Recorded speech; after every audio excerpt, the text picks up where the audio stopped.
Good morning, guys. Good morning, everyone. Am I audible, visible, everyone?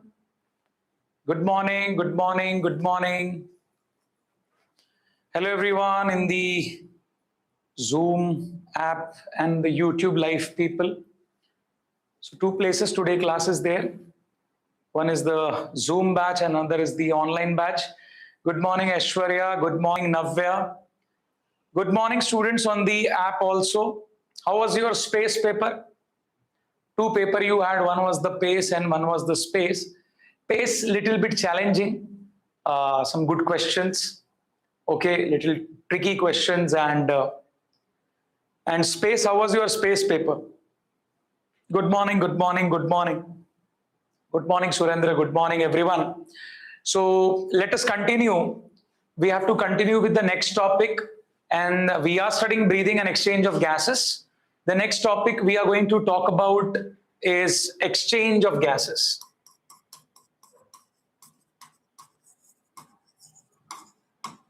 Exchange of gases we will talk, and then we will talk about transport of gases. In transport, we will talk about O2 transport and the ODC curve, the oxygen dissociation curve. These are the few topics which we are going to discuss. So shall we start? Shall we start with the exchange of gases? Okay. So where does exchange of gases occurs first? Tell me. What is the primary site of exchange of gas?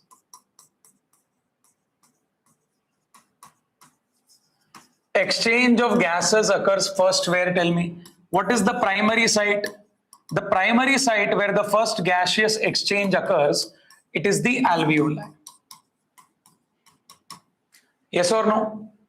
It is the alveoli. And the second site will be your tissues. The second site will be your tissues.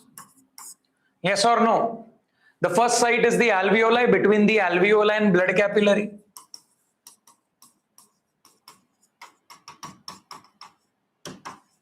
And tissues and blood capillaries at the tissue level. So we are saying the exchange of gases is occurring at the two levels. The first site of exchange is occurring at the alveoli. The second exchange is happening at the tissue and blood capillary. Yes? Okay. Now there are some factors which are governing the exchange of gases. Which are the factors responsible for exchange of gases? Okay. Now let us see the three factors. So factors which affect the exchange of gases. Come on, can you tell me what are the three factors which affect the gaseous exchange? First, you want the gas to be exchanged from alveoli to blood capillary to the tissue. Sir, one key correction in the space matching question, yeah, 48 question. That key is changed. Yes, the key claim is accepted. Don't worry. So what are the factors affecting the exchange of gases? First factor will be the pressure gradient. Which gradient? The pressure gradient or the concentration gradient. The pressure gradient or the concentration gradient of the gases. Gas will move from higher pressure to lower pressure. Gas moves from higher pressure to lower pressure. So if you want the gas oxygen, let's say, to come in the blood capillary, so blood capillary will be at a lower pressure of oxygen and alveoli will be at a higher pressure of oxygen, then only the gaseous exchange will occur. Same is for CO2 as well. So you need a pressure gradient or a concentration gradient difference for the gaseous exchange to occur. Second factor we will say, what is the second factor? Second factor I will say respiratory membrane. What membrane? Respiratory membrane. Okay. By the way, all this exchange of gases is happening due to which process? Due to a simple diffusion process. It is occurring due to which process? Tell me. It is occurring due to a simple diffusion. Gaseous exchange occurs by which process? Gaseous exchange occurs by simple diffusion process. Gaseous exchange occurs via simple diffusion. So first of all, the gas Whichever gas is going to get exchanged, it has to move from higher pressure to lower pressure. Second, the respiratory membrane, the gases which are crossing the membrane, it should be thick or thin. When it is thick, diffusion will become slow. When it is thin, the diffusion will become fast. So what do we need? We need the respiratory membrane as thin as possible. So basically our respiratory membrane is less than 1 millimeter, approximately equal to 0.2 millimeter thick. So respiratory membrane thickness is also very thin. Okay, we will see that. First, I am just writing the factors which are affecting the gaseous exchange.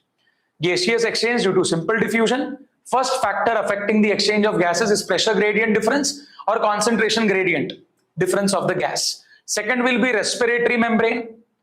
Diffusion is happening through the membrane. If you make the thickness of the respiratory membrane very thick, so gaseous exchange will become very slow.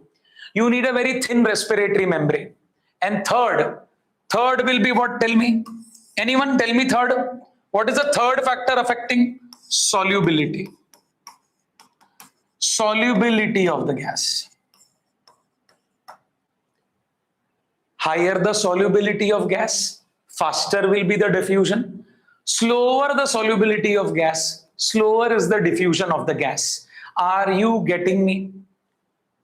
Online, YouTube, people, you are getting this, yes or no? So these are the three factors. What are these?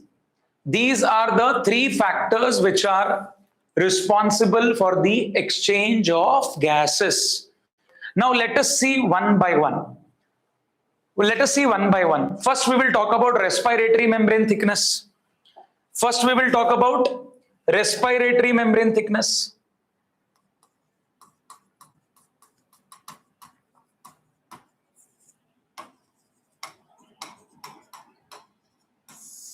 In respiratory membrane,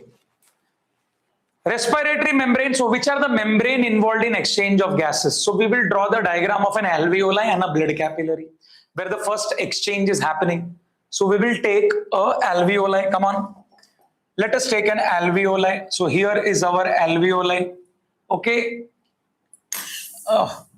Here is our alveoli. Okay. Now alveoli is surrounded by what? Tell me. The alveoli will be surrounded by the blood capillary. So blood capillary is running very close. This is our blood capillary. Correct?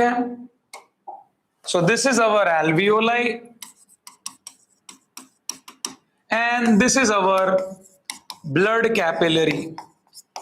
While studying the animal tissue topic, while we were studying the animal tissue topic, what did I told you? Alveoli is lined by which epithelium? Alveoli is lined by which epithelium? Tell me. Alveoli is lined by simple squamous epithelium. Yes or no? Students, tell me fast. So our alveoli is lined by flat squamous epithelial cells, which you call as a simple squamous epithelium. Yes, that will be called as the alveolar epithelium. Alveolar epithelium is one cell thick. What I am writing, it is one cell thick. It is a simple squamous epithelium. It is one cell thick and it is the simple squamous epithelium. So the alveolar epithelium is very thin. Similarly, the blood capillary which is lining the alveoli, it is also how many cell thick? Tell me. It is also lined by one cell thick. It is also lined by simple squamous epithelium. Can you tell me blood capillary simple squamous epithelium is called as what?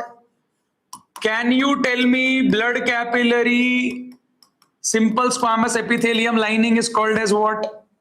Come on, tell me what it is called. It will be called as what? Alveoli, we said it is lined by alveolar epithelium. So blood capillary is lined by what? Blood capillary epithelium is called as endothelium. It is also one cell thick. It is also one cell thick and that is simple squamous epithelium. It is also simple squamous epithelium. This we studied in animal tissue, we discussed this. So alveolar epithelium also one cell thickness, simple squamous epithelium. Blood capillary also one cell thick, simple squamous epithelium. Where does epithelium sits on? Epithelium is lying on the basement membrane. Epithelium lies on the basement membrane. So alveolar epithelium will have its basement membrane, and endothelium will also have its basement membrane. Both the basement membrane are facing each other. It combines and it becomes a common basement substance. What it becomes? Common basement substance. So between, focus here, between the blood capillary and endothelium, what is happening is this gap here, where I am filling this with green color, you can see this becomes the basement substance. What this becomes as? This becomes as the basement substance. What this will become? Basement substance. So alveolar epithelium basement membrane,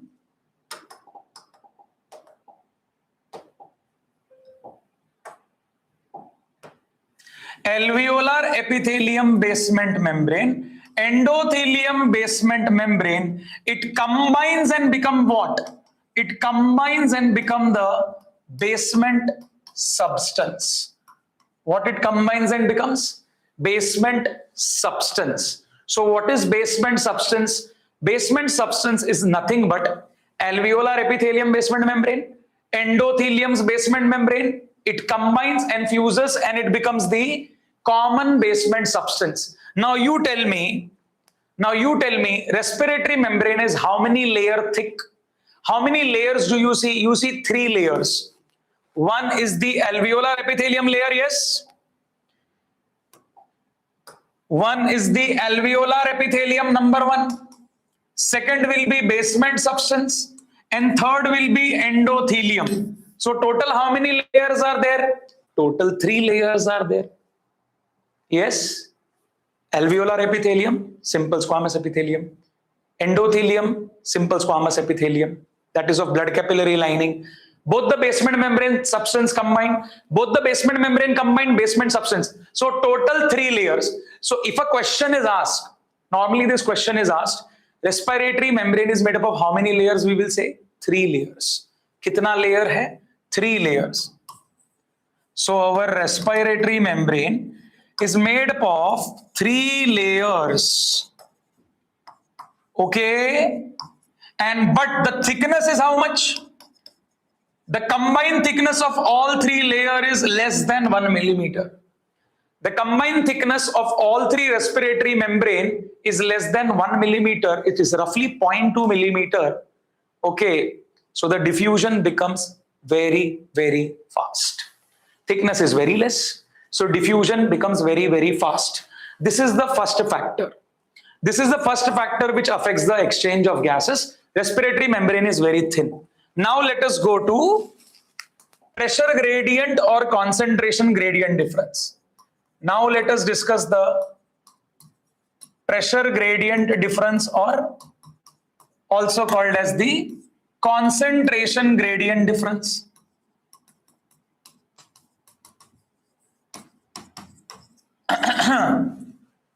Pressure gradient or concentration gradient difference. Let us discuss this. Okay? So which kind of air you are breathing? Tell me. What you are inhaling? You are inhaling atmospheric air. What you are inhaling, guys? You are inhaling atmospheric air, yes. Atmospheric air is a mixture of gases. Atmospheric air is a mixture of gases. Atmospheric air is mixture of gases. What are the different gases present? Majorly nitrogen, oxygen, carbon dioxide, and etc. other gases in traces. So we are breathing atmospheric air, which is a mixture of gas, where different gases present are nitrogen, oxygen, and CO2. So whenever there is a mixture of gas, the pressure exerted by every gas molecule will be the partial pressure. So whatever nitrogen molecules are there, they will give their partial pressure. That will become the partial pressure of nitrogen. Whatever number of oxygen molecules are there, that pressure will become the partial pressure of oxygen. And CO2 molecules will give the partial pressure of CO2. What is the total atmospheric pressure? Tell me. What is the total atmospheric pressure? Tell me. Total atmospheric pressure is roughly 760 mm of Hg. Yes or no? Total atmospheric pressure is how much? 760 of mm of Hg.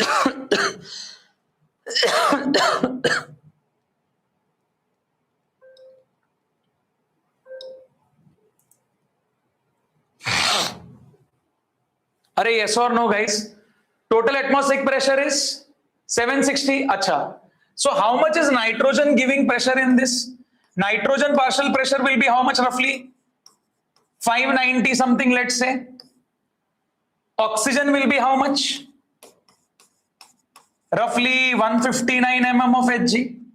CO2 will be how much roughly? 0.3 mm of Hg. Do you agree with this?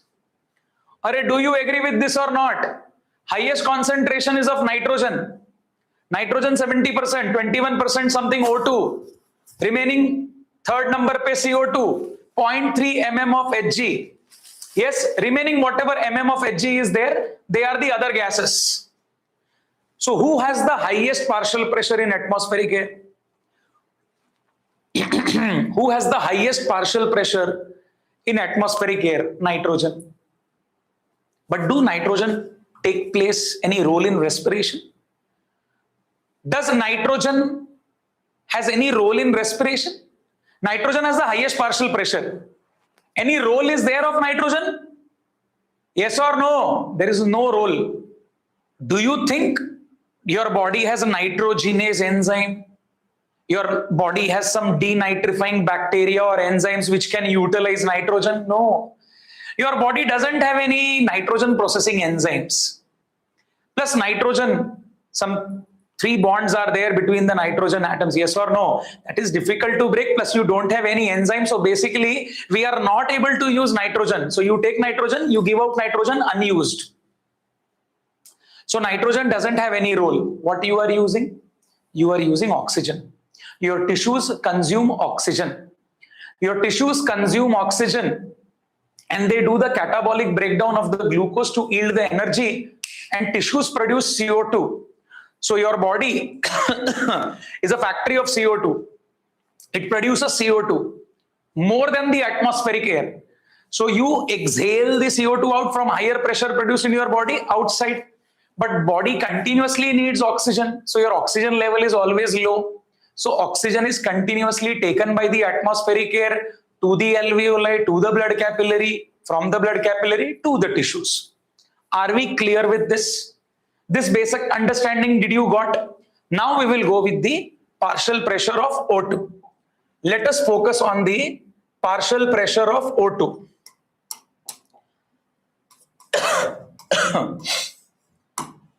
Shall we start? Let us focus on the partial pressure of O2. O2, in atmospheric air, how much was the partial pressure of O2? Tell me. In atmospheric air, the partial pressure of O2, we said it was 159. When you inhale, it reaches the alveoli. In alveoli, how much it will be? In alveoli, it becomes 104 mm of Hg. In alveoli, it becomes 104. Array, you are inhaling at 159. From atmosphere, you are taking the PO2 at 159. Then it gets divided in your conducting system. By the time it reaches the alveoli, the pressure has dropped. The pressure has dropped roughly to 104. In front of alveoli, who are there? In front of alveoli, the pulmonary blood capillaries are there. Lungs blood capillary, pulmonary blood capillaries. Pulmonary blood capillaries are deoxygenated. They want oxygen. So what I will be writing is alveoli. In front of what is there? In front of them, deoxygenated blood capillaries are there. In deoxygenated blood, the PO2 value is roughly 40. The PO2 value is how much? The PO2 value is 40. So what will happen now? What will happen? This deoxygenated blood means pulmonary blood capillaries are there. The PO2 is 40. because lungs got the blood from pulmonary artery. Right ventricle pumps the blood in pulmonary artery. Right side is deoxygenated blood. Pulmonary artery gets deoxygenated blood. Pulmonary artery divides into pulmonary capillaries and surrounds the alveoli. So alveoli are surrounded by pulmonary blood capillary having deoxygenated blood of O2 40. Now look at the pressure gradient difference. Look at the pressure gradient difference. How much is the pressure gradient difference? Roughly 64 mm of Hg. 104, 40. 64 mm of Hg of pressure gradient difference is there. What will happen? Oxygen will diffuse from alveoli and it will go in the deoxygenated blood, yes or no? And your blood will become oxygenated now. Now your blood will become oxygenated. When it becomes oxygenated, the PO2 will reach 95. The PO2 will reach how much? 95. Are you getting me? Are you getting me, guys? Yes or no? Yes or no? Yes or no? Are you getting this? Now this oxygenated blood will go out of the lungs. Something comes out of the lung, pulmonary veins. Pulmonary veins are oxygenated blood. This is our oxygenated blood coming from the lungs. This oxygenated blood coming from the pulmonary veins goes into the left atrium, goes into the left ventricle. Left ventricle will pump into the aorta. Aorta will branch out into arteries. That will be given to the tissues. At tissues, what level of oxygen is there? At tissues, we will say the oxygen is roughly, at tissues, how much is the PO2? Tell me. Tissues, the PO2 is 40. At tissues, the PO2 is at 40. What will happen? Oxygenated blood is going to give the oxygen to the tissues. Again, oxygen will move from higher pressure gradient to lower pressure gradient. Oxygen is less in tissues because oxygen molecules are consumed in the tissues. Partial pressure is less. What is the difference here? Oxygenated blood 95. Tissue 40. The difference is 55 mm of Hg. So with this high partial pressure difference, oxygenated blood will diffuse from the oxygenated blood into the tissues. So notice something. Notice here. Here the partial pressure difference was 64 mm of Hg. Here the partial pressure difference is 55 mm of Hg. Are you getting me? So for diffusion of oxygen gas, for the exchange of oxygen gas, partial pressure gradient, the difference between the exchange required is very high. Are we clear with this? Here also, same thing happened. Are we clear with this or not, guys? Shall we move ahead? So if you look at the gradient of oxygen, if you look at the partial pressure gradient of oxygen, oxygen will move from alveoli to blood, from blood to the tissues. The gradient is such that the oxygen will flow from alveoli to blood, from blood to tissues. Are we clear with this? YouTube students, can you please agree? Are you understanding something or everything is going out of head? Tell me, online students, app students, YouTube students, I have to see at 2 places now today. So just confirm that you are understanding, you are getting. So I can go with the CO2 values now. Now I will go with the CO2. CO2 has to get transported from where to where? CO2 has to get transported from? CO2 has to be transported from tissue to alveoli. Oxygen we transported. See, oxygen we transported it from alveoli to the tissues because gradient was in such a way. Now in tissues we have to transport the CO2 from the tissues to the alveoli. Let us talk about now CO2. Pay attention. Everything is very easy. Just pay attention. Now PCO2. PCO2 transport. Talking about CO2 transport, in the atmospheric air, we say that PCO2 value is 0.3 mm of Hg. Then we say at alveoli the PCO2 value is at 40. Then in deoxygenated blood we say that PCO2 value is 45 mm of Hg. Then we say in oxygenated blood, the PCO2 value is roughly again 40. And again at the tissue level, we say the PCO2 value is 45. Do you agree with this value? Do you agree with this value? Yes. In our, except the atmospheric air, in your body, CO2 is either 40, 45, 40, 45. How much is the partial pressure difference in our body with respect to CO2? How much is the partial pressure difference with respect to CO2 in body? Only 5. 40, 45, 5 mm Hg of difference. 40, 45, only 5 mm Hg of difference. So very interesting thing is happening. For oxygen exchange, for oxygen transport, pressure gradient difference was very high, 64, 55. But here, the difference is only 5 mm of Hg. Like, for instance, tissue, the partial pressure is, in the tissues, partial pressure of CO2 is 45. Tissues take the oxygen and give CO2. When tissue give the CO2 to the oxygenated blood, so this CO2 will move in oxygenated blood will become deoxygenated. Deoxygenated became at 45. This deoxygenated blood reaches the alveoli. Alveoli is at 40. So CO2 will diffuse from 45 to 40. And your alveoli is at 40 mm of Hg, whereas your atmospheric air is at 0.3. So, but obvious from alveoli to the atmospheric air, you will throw out. So the pathway of CO2 is in opposite direction. The pathway of CO2 is in opposite direction, from tissue to blood, from blood to alveoli, from alveoli to outside atmospheric air. But what is the partial pressure difference? The partial pressure gradient or difference is hardly 5 mm of Hg. It is hardly how much? It is hardly only 5 mm of Hg, but still CO2 diffuses at a faster rate as compared to O2 also. Why? Why? Now comes the third factor. Now comes which factor? Third factor. What is the third factor I said? Third factor I told you is solubility of gases. Are yes or no? Little bit chemistry everyone knows here. Oxygen is poorly soluble, sparingly soluble in the water. Water means the blood plasma we are saying here. And CO2 is highly soluble. Solubility of CO2 is 20 to 25 times higher as compared to O2. So, first we were worried that for CO2 exchange, the partial pressure difference is only 5, 45, 40. But still, the gaseous exchange occurs at a faster rate. Thanks to what? What is supporting CO2 faster diffusion and exchange? That's the solubility of the CO2.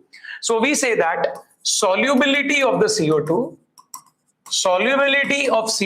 is 20 to 25 times more than the O2.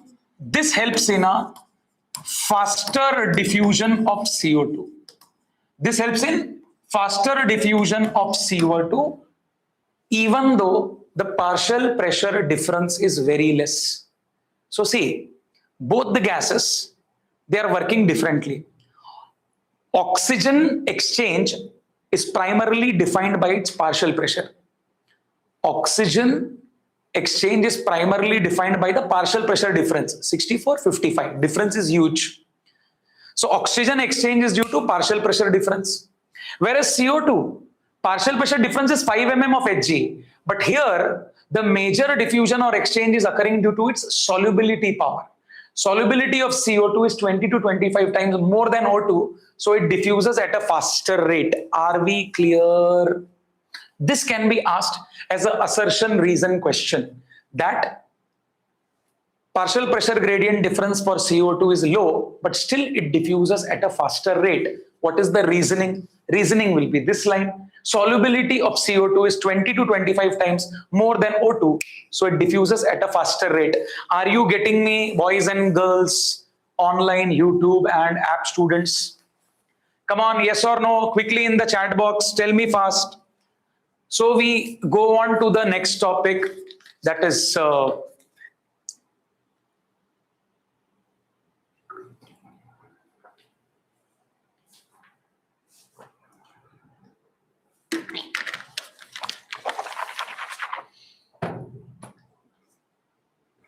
Okay.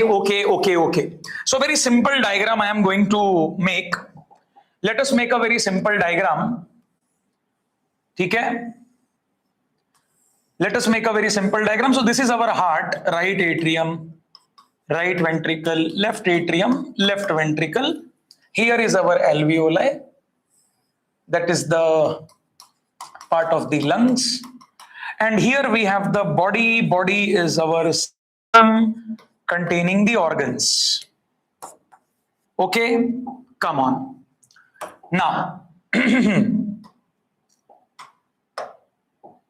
this diagram is given in NCERT. I am making in my own way so that you understand. Okay? Chalo. So from body or system, which blood is coming out? Tell me. Which type of blood is coming out? We say deoxygenated blood is coming out. This deoxygenated blood goes in the veins. Veins join to become systemic veins. Bigger veins, inferior vena cava, superior vena cava, and all this vena cava and veins, where they drain in? They will drain in right atrium. Right atrium will drain in which blood? Right ventricle. Yes. From right ventricle, one more vessel comes out, which you call as pulmonary artery. Which you call as which artery? Pulmonary artery. Are yes or no, guys? So you tell me the partial pressure. You tell me the partial pressure. Now what? In deoxygenated blood, what is the partial pressure of O2?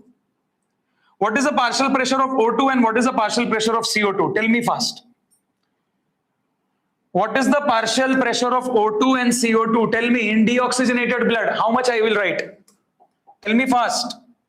Here the PO2 will be 940 and PCO2 will be 45. Correct, beta? PO2 40, PCO2 45. Yes. Same will be in the veins also. Are same in the veins also. Same in the systemic veins also. Deoxygenated blood, same value in veins, same value in systemic veins, same value in right atrium, same value in right ventricle, same value in pulmonary artery also. So pulmonary artery also, O2 will be 40 and CO2 will be how much? PCO2 will be 45. Are we clear, guys? Are right side of your body is completely, right side part, we are saying it is completely deoxygenated. Once it goes to the alveoli, in alveoli, how much is the pressure? Tell me. In alveoli, PO2, you say it is 104 and PCO2, you say how much it is? PCO2, you will say it is 40. In the lungs, do you agree with this? PO2 104, PCO2 40. Clear hai? Now what will happen? Exchange of gases will occur. Blood will get oxygenated. Yes or no? The blood will get oxygenated. Now which blood will be coming out? Oxygenated blood will come out. Yes, guys. From lungs, which vein comes out? Tell me what is this vein? Tell me what is this vein coming from the alveoli? Which vein is draining the lungs and coming to the right atrium? Which vein is this?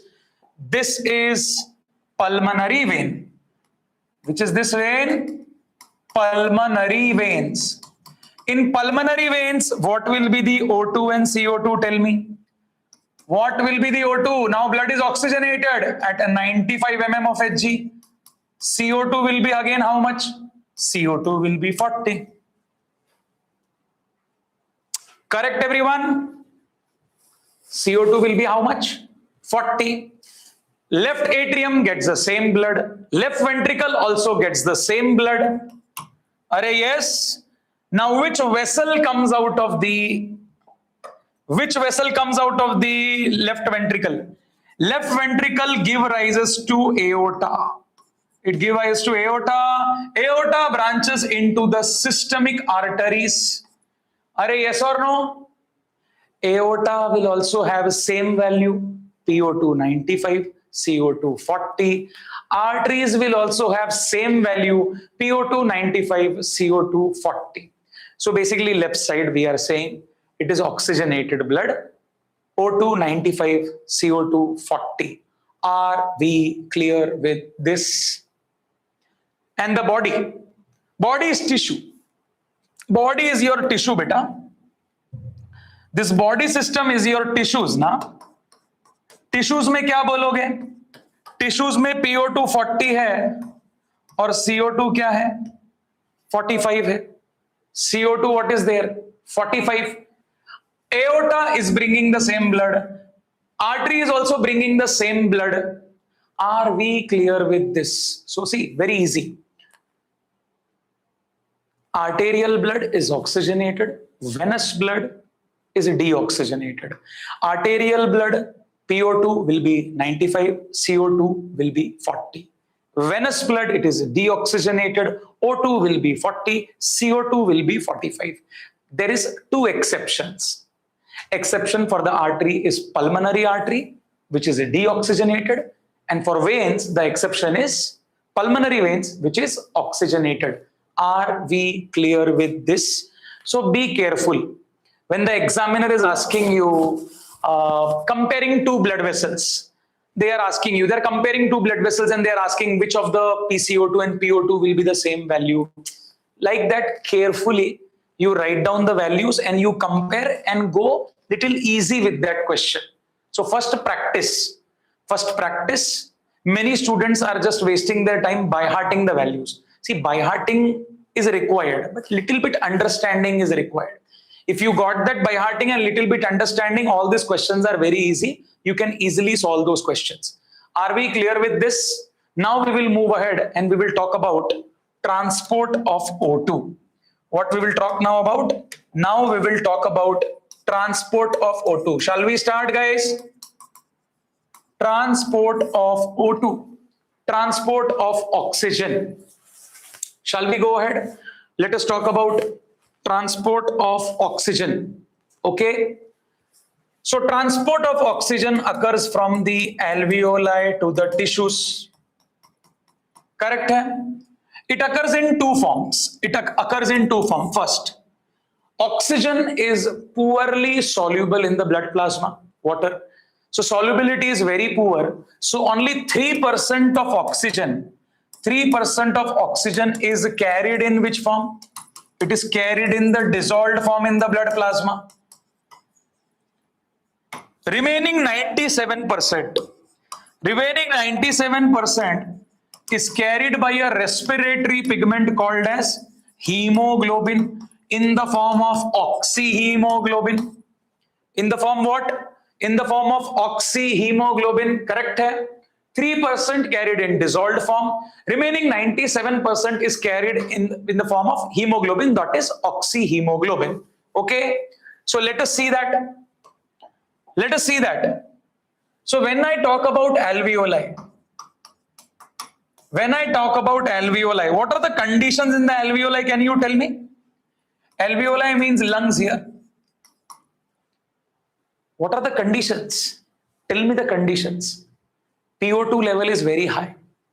PO2 level is high, 104. PO2 value is very high.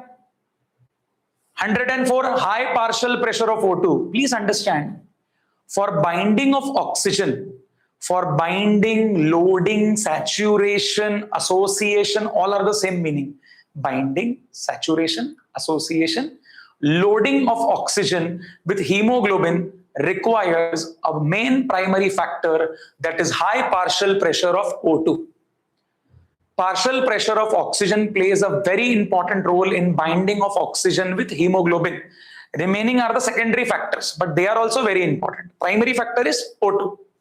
Then what do we need? After this, we will say we need low pressure of CO2. CO2 is 40. O2 is 104. What about the temperature?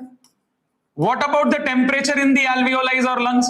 Temperature at the alveoli or lungs are less. See, when you are exhaling the air out, some water vapors and some heat is being thrown out. Yes or no? Your air which you are releasing, exhaling, it is warm air and it is having some water vapors. Am I clear? So basically, you are always cooling down your lungs. You are releasing the heat outside. So temperature of your lungs are at a lower temperature.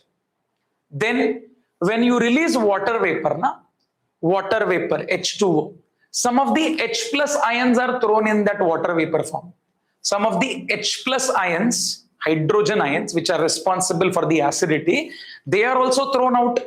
So H plus ion will be very low. H plus ion is low. When H plus is low, what is the proportional relation to pH? pH will be little higher. pH will be little higher at a 7.4 pH. At how much pH? 7.4 pH. Are we clear? So we will say pH is little high.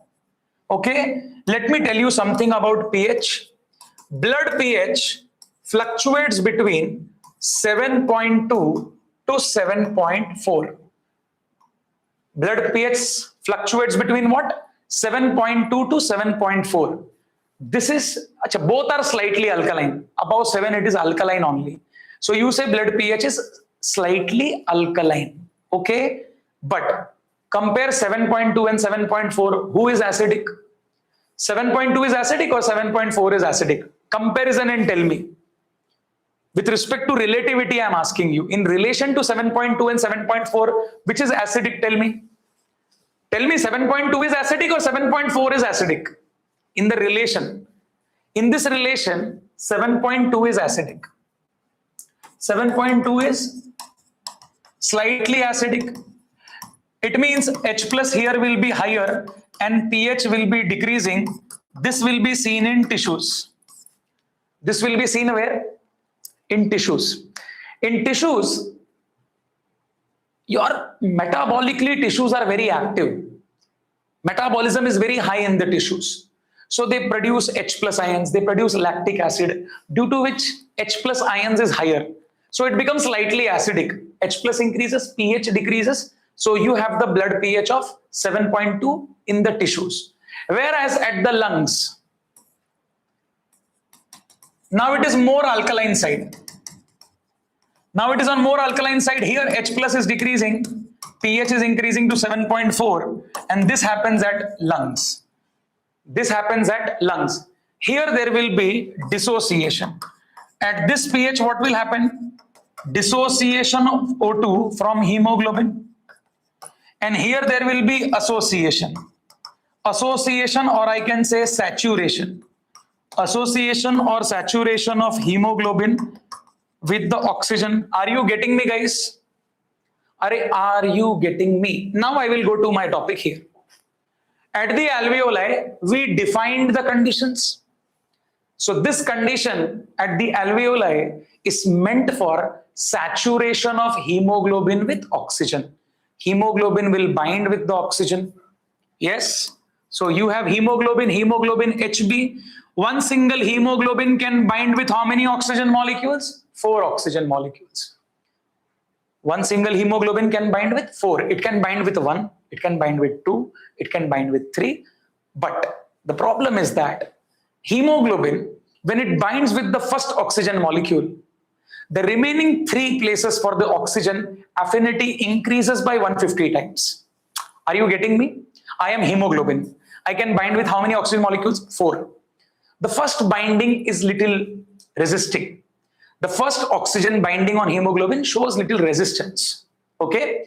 But as soon as the first one binds, there is a positive cooperation with the remaining 3 oxygen molecules. So remaining 3 oxygen molecules bind very fast. That's why when you see the sigmoid curve of the oxygen dissociation curve, you say initially there is a lag phase, slow binding. Slow binding. Why? Because for every hemoglobin, first oxygen molecule is resisting. But as soon as the first one binds, the hemoglobin structure becomes more positive, cooperating to the remaining 3 oxygen molecules. So binding increases. I hope you are getting something. So what will happen? Now this all condition will lead to formation of HbO2 4 times. That is your oxyhemoglobin. Are we clear, everyone? Are you getting me, guys? Are you getting me? Yes. So here what happened? Here association happened. Here what happened? Association. Now one more point I will tell you extra that will help you in some PYQs. That will help in some PYQs. At the level of lungs, At the level of lungs, 2,3 BPG. Can you tell me the full form of 2,3 BPG? Biphosphoglyceric acid. 2,3 biphosphoglyceric acid in RBC, the formation decreases. The 2,3 BPG formation decreases in the RBC. In the RBC. So basically, if you know, RBC do not have nucleus. RBC do not have nucleus, they do not have mitochondria, they cannot do aerobic respiration. RBC will depend on the anaerobic respiration glycolysis process. So at the level of lungs, due to high PO2, the glycolysis process slows down and 2,3 BPG accumulation is very less in the RBC. So it will lead to more saturation. But this 2,3 BPG will be exactly opposite in tissues. In tissues, oxygen level decreases in the tissue. 2,3 BPG level increases in RBC. It will lead to dissociation. Are you getting me something? So at the lungs, 2,3 BPG is less inside the RBC, which favors in the binding of hemoglobin with oxygen. Are we clear? This one extra point I wanted to tell you. Next, going to the tissues. Going where, guys, now? Now we are moving on to the tissues. Chalo, tissues mein aa jate hain. What happens in tissues? Tissues, can you tell me what is the condition in the tissues? In tissues, the condition is what? PO2 is very less, 40 mm of Hg. CO2 level is very high, beta. Yes, CO2 level is high, PO2 level is down. Your tissues are consuming O2, so oxygen is going down. They are producing CO2, CO2 is going up. Metabolically, your tissue is very active. So temperature is also very high. Temperature high. And I told you, carbon dioxide more, H plus more, lactic acid will be also there. So H plus level increases here. In tissue, what happens? H plus level increases. H plus level increases, temperature increases, H plus increases, and 2,3 BPG will also increase. If H plus increases, pH will decrease, na beta. If H plus increases, pH will decrease. Now all this factor will not allow the oxygen to remain binded with the hemoglobin. Hemoglobin, when it looks all these factors, it has to release the oxygen. So dissociation will increase. So all these factors will lead to what? It will lead to dissociation. So your hemoglobin binded with 4 oxygen molecules will get dissociated into hemoglobin, and this 4 molecules of oxygen which is released, it will be consumed up by the tissue cells. Are we clear with this? So at tissues, what is happening? At tissues, there is a dissociation. Dissociation, unloading, unsaturation. At lungs, what happened? Saturation, association, binding. So tell me the nature of hemoglobin here.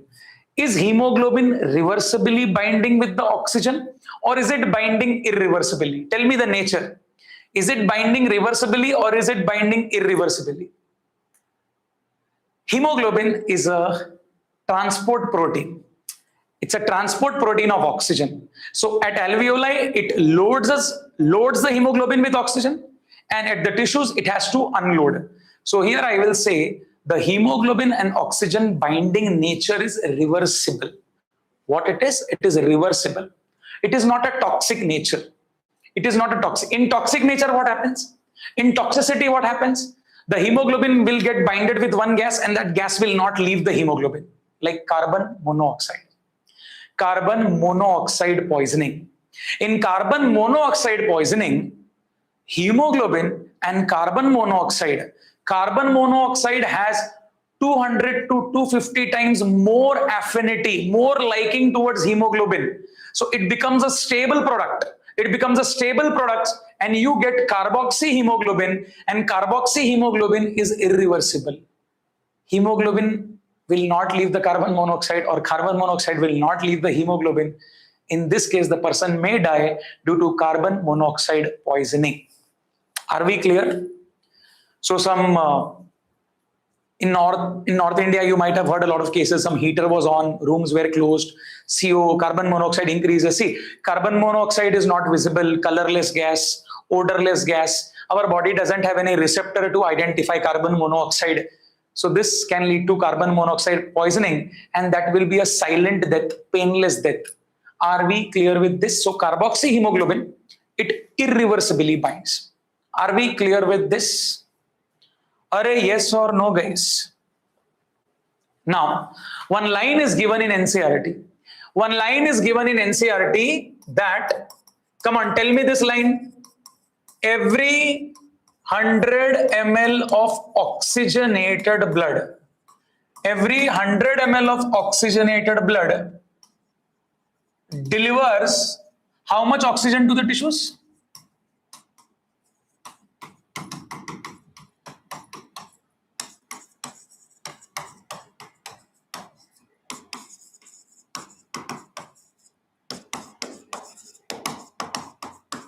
Under normal resting conditions. See, this is the most important line in NCERT.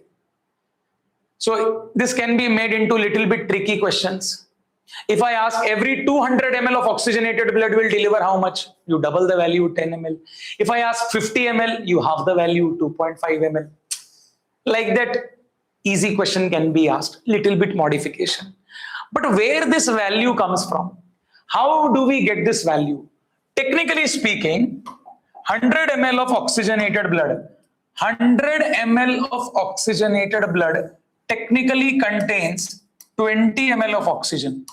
Contains how much oxygen? 20 ml of oxygen. And from that 20 ml of oxygen, 5 ml is given to the tissues. In percentage criteria, tell me, how much is 5 ml of 20 ml? How much is 5 ml of 20 ml? It is 25%. How much percent it is? 25%.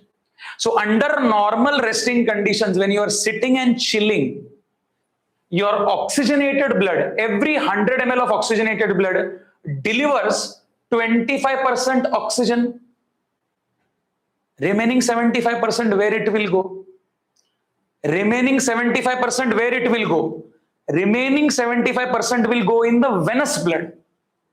Remaining 75% will go in the venous blood.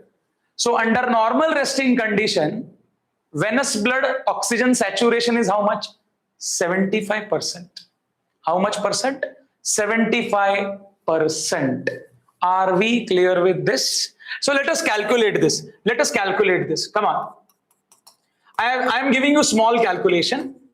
Every 100 ml of blood and in a healthy person. In a which person? In a healthy person. Every 100 ml of blood, or I can say a deciliter of blood. A deciliter also means 100 ml of blood. So in 100 ml of blood, there will be, in an average healthy person, 15 grams of hemoglobin. How much grams of hemoglobin, guys? There will be 15 grams of HB. What is HB? HB is hemoglobin. You know na hemoglobin? Hemoglobin has how many chains? 2 alpha, 2 beta chain. I hope you know the hemoglobin structure. 2 alpha chain, 2 beta chain.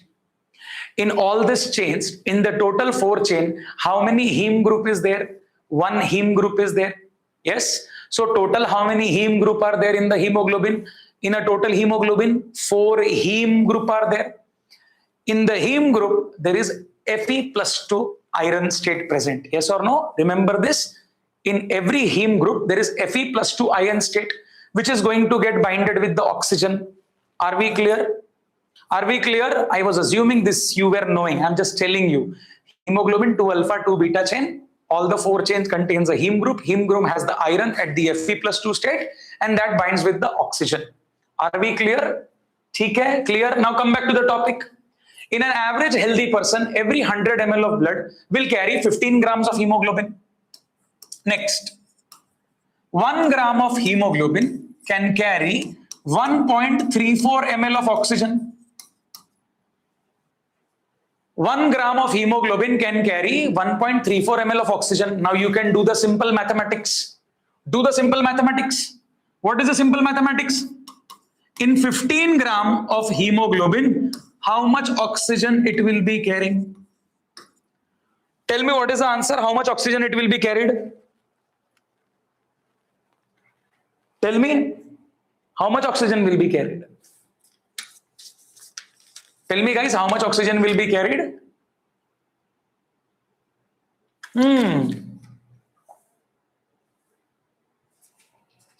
Arey, you studied so much basic mathematics.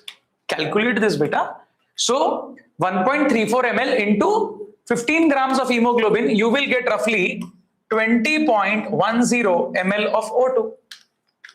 This is, I was telling you, what I told you. Every 100 ml of oxygenated blood, it will carry how much oxygen? 20 ml oxygen. Clear hai?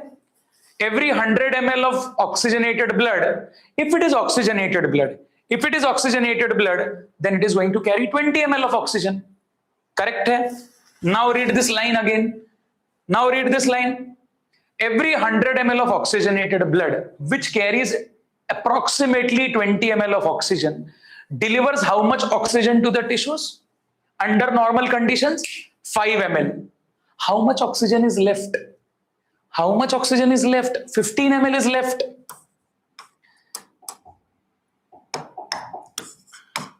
15 ml will be left in the venous blood. After delivering 5 ml, 15 ml will be left under the venous blood. Am I clear? That is how much percent of saturation? See, 20 ml was 100% saturation. 20 ml was 100% saturation of hemoglobin with O2. Yes. Out of this 100%, how much was given? 5 ml. 5 ml is how much percent of saturation? From this 100% saturation of 20 ml, 5 ml was given. 5 ml is 25% of this 20 ml. How much is left in the venous blood? In venous blood, 75% saturation of oxygen with hemoglobin is left. Are we clear with this, everyone? So see,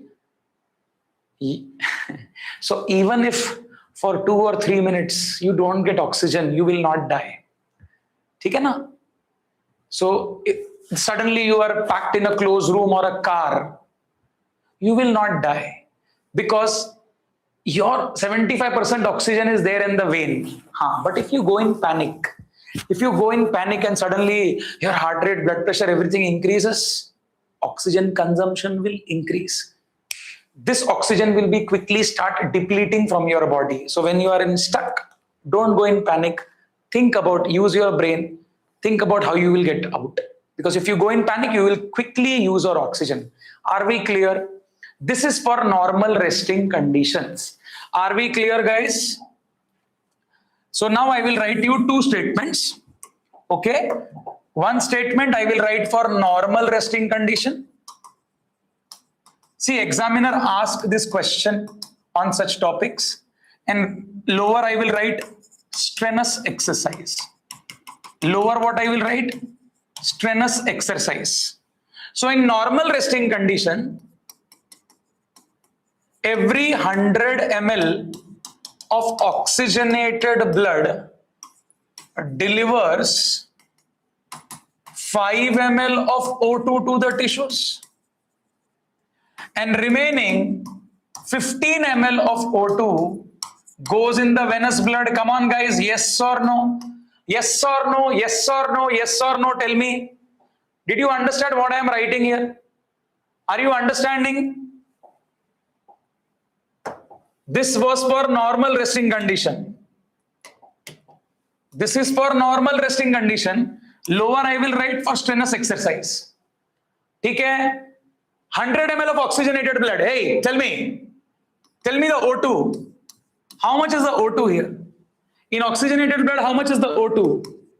95. How much will be the saturation? Saturation of hemoglobin with oxygen will be 100%. Yes? Now tell me at the tissues. Under normal resting condition, your tissue PO2 is how much? Your tissue PO2 is 40 and saturation will be 75. Saturation will be how much percent? 75. How much is the difference? Difference is 25%. How much you used? You used 5 ml. 5 ml from the 20 ml oxygen. 5 ml from the 20 ml oxygen, yes?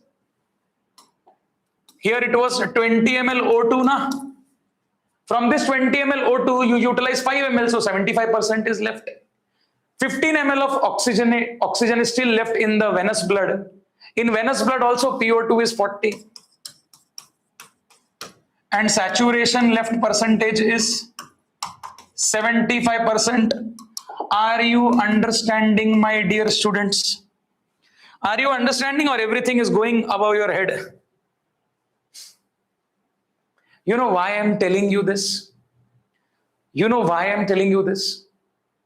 If you go right now and open your ODC curve, just open the ODC curve, oxygen dissociation graph, sigmoid graph. And now at 40 mm of Hg, check at 40 mm of Hg and plot on the y-axis. Plot on the y-axis how much saturation is left. You can clearly see at 40 mm of Hg, saturation left with hemoglobin, how much oxygen percentage is left? 75%. At 95 mm of Hg, if you check, at 95 mm of Hg, if you check, the saturation is 100%. Saturation is how much percent? 100%. Are we clear? Sir, in app screen is coming blurred. In YouTube it is clear. Tanuj, you check your internet connection. Now, let us talk about strenuous exercise, beta. Come on, let us do exercise. Again, same condition. Every 100 ml of oxygenated blood is carrying 20 ml of oxygen. Is carrying 20 ml of oxygen. How much I will write the PO2? PO2 is 95. Saturation percentage on the ODC graph, you can see it is 100% beta. But when you are doing exercise, your requirement of oxygen will increase. Sir, how will saturation be same in tissue and venous blood? See, tissue utilizes oxygen. Na? Tissue level also 40 is there. Na? So that same is going to be there. See, this is oxygenated blood. Tissue, whatever that, see, tissue means blood capillary of the tissue. Please understand. Here the tissue means blood capillary near the tissues. Blood capillary near the tissues are at 40. Am I clear? So it will be same going in the venous blood also, because 25% is consumed. Here 25% is consumed. Now how much will be consumed from here? In strenuous exercise condition, there will be a delivery of 15 ml of O2 to the tissues. Pay attention. In strenuous exercise, when you are doing hard physical work, oxygen utilized by tissue will be more. So in the resting condition, you take 5 ml of oxygen from 20 ml of oxygen. Now from 20 ml of oxygen, you are taking 15 ml. What is the saturation left? What is the saturation left here? Saturation left is just 25%. Saturation left is 25%. And when you go in the venous blood, when this blood passes from the vein, it will be the same, no? In venous blood also, how much saturation is left? In venous blood also, the saturation left will be how much percent? 25%. That is how much ml? How much ml is left? 5 ml of O2 is left. How much ml of O2 is left? 5 ml. So see, exactly opposite. In resting condition, you use only 5 ml of O2, 15 ml goes in your vein. But in strenuous exercise, you use 15 ml, and how much is left? 5 ml is left. So that is only 25% saturation left in your venous blood. Are we clear with this? Yes. So when you draw the ODC curve, what is the ODC curve? ODC curve, oxygen dissociation curve. Oxygen dissociation curve basically tells you the relationship. It tells you what? It tells you the relationship of two people. The relationship of partial pressure of O2 with saturation of hemoglobin with oxygen. Saturation, percent saturation of hemoglobin with oxygen. For this, what you do? For this, on the x-axis, you put the partial pressure of O2. And on the y-axis, you put the percentage saturation of hemoglobin with the oxygen. Yes or no? And when we plot the graph, what is the shape of the graph? What is the shape of the graph? The shape of the graph is S shape. The shape of the graph is what, guys? S shape. The shape of the graph is S shape. Here there is 100% saturation. Yes? Are you? Sir, partial pressure remains same in both the cases? Yes. Yes. Sudeshna, very good question, beta. Sudeshna has asked a very good question. Now, partial pressure of O2 you have to search.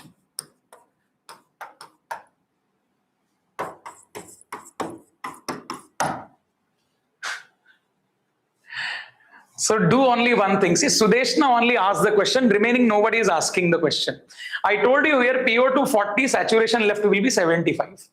Nobody asked here, saturation is 25% and how much the PO2 will be there. For that, check the graph. Check the graph. Y-axis 25% saturation. Check on the x-axis where it is ending. That will be roughly your PO2 in the tissues in extreme exercising case. That will be below 20 basically. Whatever it is, it will be below 20, I will tell you. This value will be below 20 mm of Hg. This value will be below 20 mm of Hg. Are you getting me? Okay. First come to our graph.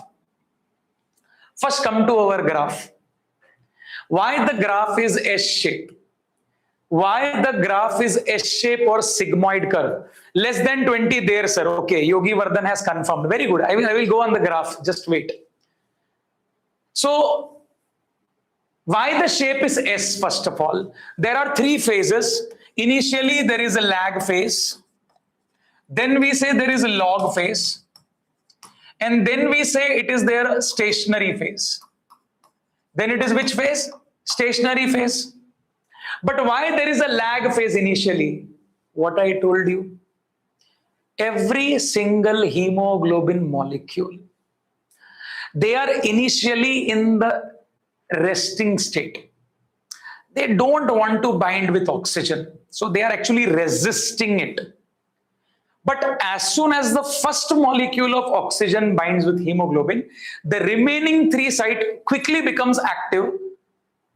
150 times the remaining three site becomes more affinity and it quickly binds. So imagine there are 1 million hemoglobin molecules in your blood. Okay? All are reached at alveoli, different alveoli, everyone is sitting, hemoglobin. But every hemoglobin, first binding of the oxygen, the first heme binding with the oxygen will show some resistance. That's why the initial stage is showing a lag phase. But as soon as all the hemoglobin molecules, first oxygen is binded, remaining three oxygen molecules binds very fast. So it accelerates. There is a log phase, exponential phase, acceleration phase, quickly binding, and then it reaches the stationary phase. Stationary phase, what it means? 100% saturation.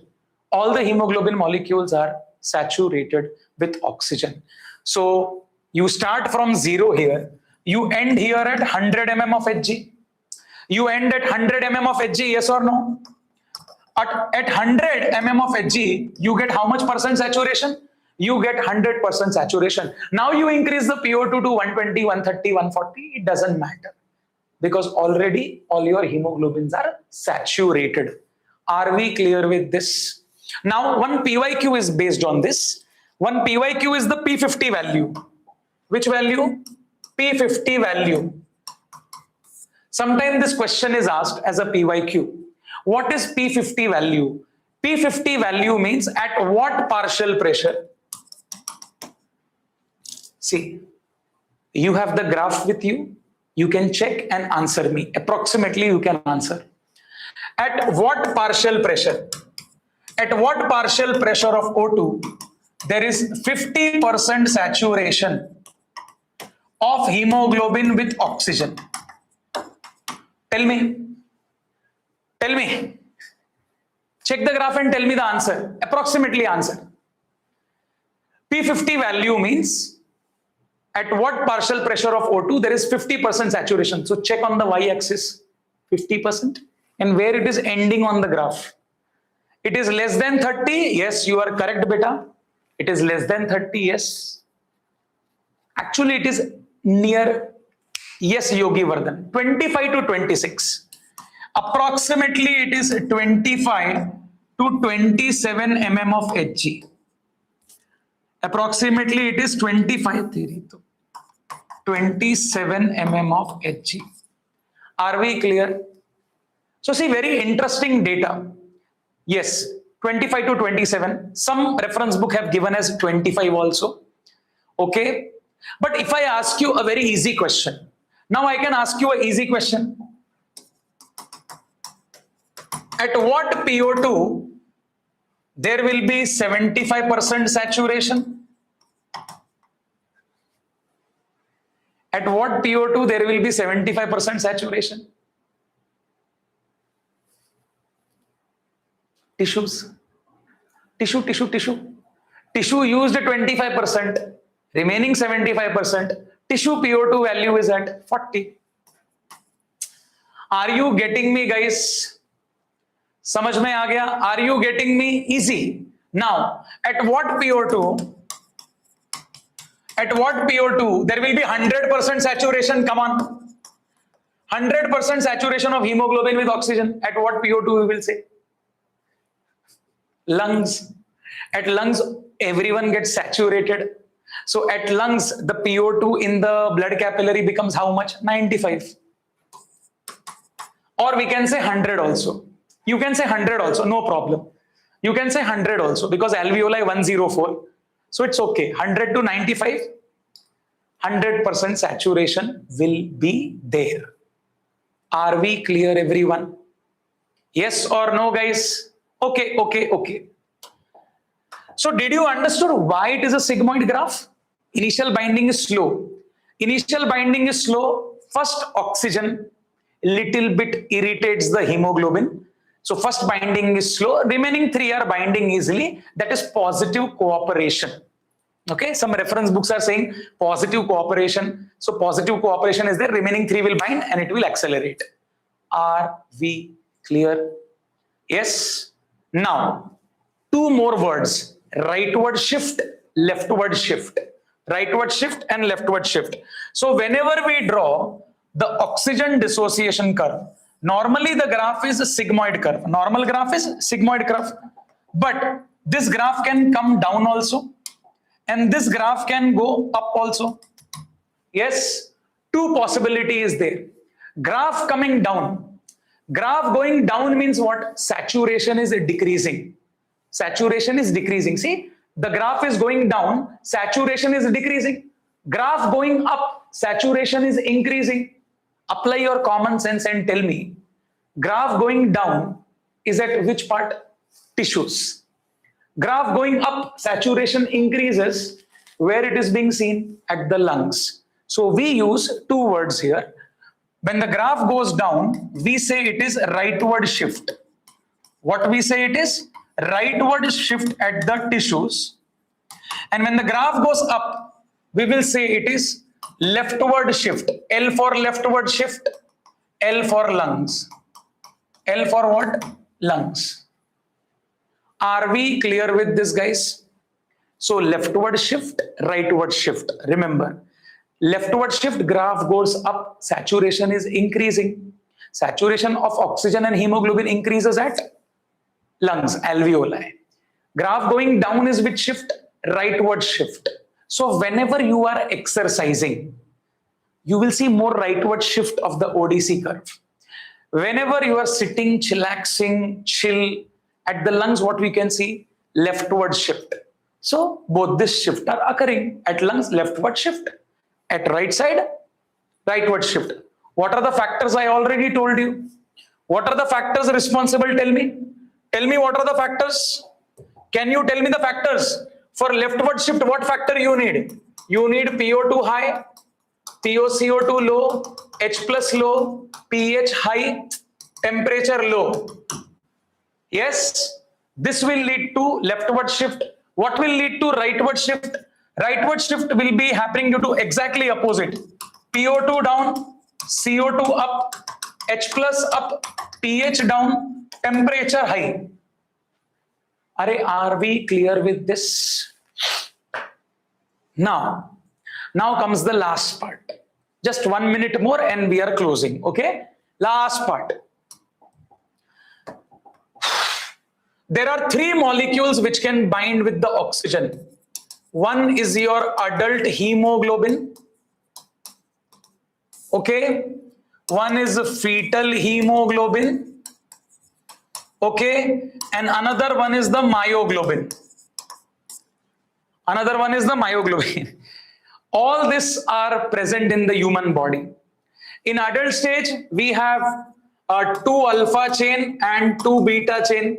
In fetal hemoglobin, we have 2 alpha and 2 gamma chains. Okay. Myoglobin, only 1 heme group is there. In myoglobin, only 1 single heme group is there. Are you getting me? So, affinity is different. Myoglobin has a higher affinity with oxygen. Myoglobin has the highest affinity with respect to oxygen as compared to fetal hemoglobin.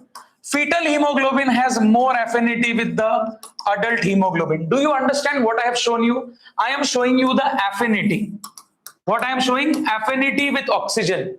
Binding power with the oxygen. Myoglobin has the highest affinity.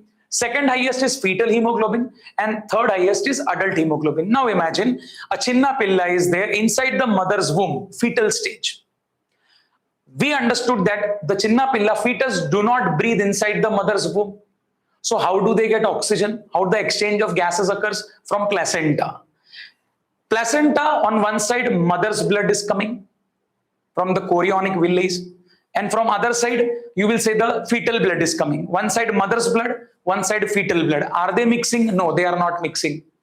Mother's blood has adult hemoglobin, 2 alpha and 2 beta chains. Fetal hemoglobin has a 2 alpha and 2 gamma chain. The thing is that in fetal hemoglobin, 2,3 BPG is not affecting it. Is not affecting. So 2,3 BPG is not getting affected in the fetal hemoglobin. So this one doesn't cause any hindrance in the fetal hemoglobin. So what happens? The child, fetal hemoglobin, is having more stronger affinity. It will take the mother's oxygen, adult hemoglobin, oxygen to itself. Am I clear, everyone? Are you getting me? Adult have the 2,3 BPG. Adult hemoglobin will have the accumulation of 2,3 BPG that will affect their saturation. But fetal hemoglobin doesn't have this. That's why fetal hemoglobin has a higher affinity with oxygen as compared to adult hemoglobin. And now comes the last. Red muscle, white muscle. Red muscle, white muscle, locomotion chapter. White muscle, myoglobin, ledu. Red muscle is red color because myoglobin pigment is there. What does myoglobin do? Myoglobin stores the oxygen in the muscle. So whenever there is absolute scarcity, absolute deficiency of oxygen, then only the myoglobin will release oxygen. Are you getting me? So whenever the PO2 goes below 20 mm of Hg, whenever it goes below 20 mm of Hg, whenever in your blood PO2 goes below 20 mm of Hg, then only myoglobin will release what? Oxygen to the tissues, that is the muscles. Am I clear? Or else the myoglobin will not leave the oxygen. Myoglobin will say, no, I will not give the oxygen. I am carrying a single oxygen, I will not give. Blood should give the oxygen. In extreme condition, you are fully exercising, very heavy exercise you are doing, then in heavy exercise we understood. This value goes below 20. In fact, it should go below 15. When it goes below 15, I will correct myself. It should go below 15 actually. When it goes below 15, then myoglobin has to release the oxygen. So the highest affinity with oxygen is myoglobin. So if I plot the ODC curve, myoglobin will show a hyperbolic curve. Then second number will be fetal hemoglobin. Second number will be fetal HB. And last will be ours. This is adult HB. So myoglobin shows a hyperbolic curve. Because its affinity with oxygen is very high. Remaining fetal hemoglobin, adult hemoglobin, both show sigmoid curve. Both show which curve? Sigmoid curve. But still you can see fetal hemoglobin is a little higher. So its affinity is very high. Am I clear as compared to the adult hemoglobin? That's all for today's class. Okay. I will be sharing one assignment. Okay. Let's see, Prasad sir will upload that. That assignment contains little good questions. Okay. Solve your gym booklets also, reference book also, and solve that assignment. Am I clear, guys? So that's all for today's class. Bye-bye. Bye-bye. Take care. Okay? See you in the next class. In next class, we will complete the syllabus.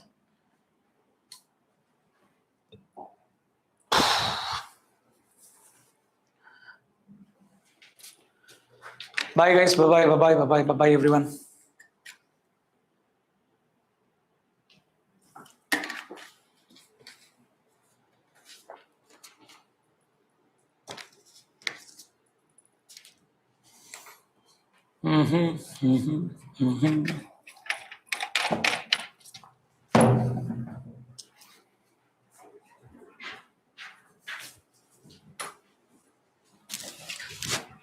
It came.